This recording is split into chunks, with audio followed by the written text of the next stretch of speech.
Bonjour, le deuxième tour est là, puisque le premier tour s'étant achevé en donnant une représentativité de 100% au syndicat Force ouvrière.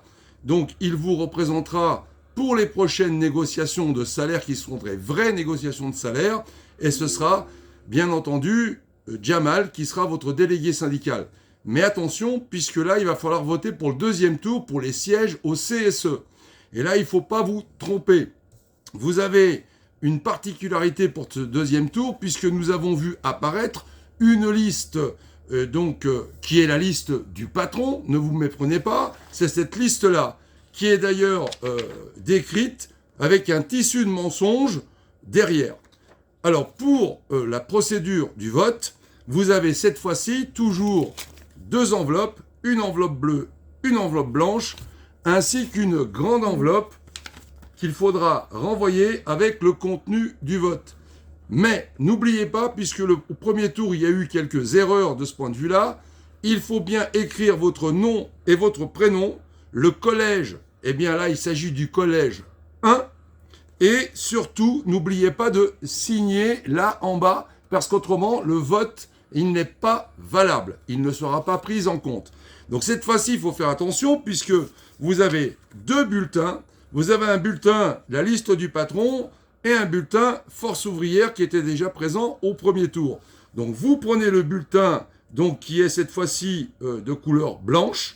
Donc vous le pliez et vous le mettez dans l'enveloppe blanche qui correspond donc à la couleur du bulletin.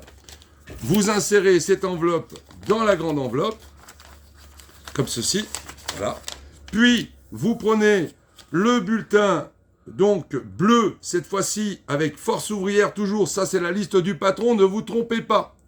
Donc la liste du patron, on la jette, vous prenez le bulletin faux, vous le pliez en deux, vous le mettez, puisqu'il est bleu, dans l'enveloppe bleue qui vous est fournie, donc à l'intérieur, bien entendu, vous fermez et vous mettez dans toujours la grande enveloppe.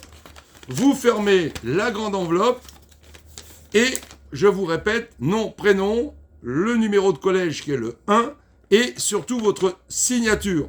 Faites attention, ne soulignez pas les noms, ne rayez pas les noms, n'entourez pas les noms, parce qu'autrement, ça rend les bulletins nuls et c'est pas ce que l'on veut. Et à partir du moment où nous aurons des élus au CSE, les choses vont changer. Mais elles vont d'ores et déjà changer puisque nous avons d'ores et déjà un délégué syndical en capacité de négocier les salaires, l'aménagement et l'organisation du temps de travail. Personne d'autre que FO peut faire ça aujourd'hui. Alors votez pour le syndicat qui vous défend et non pas pour la liste du patron.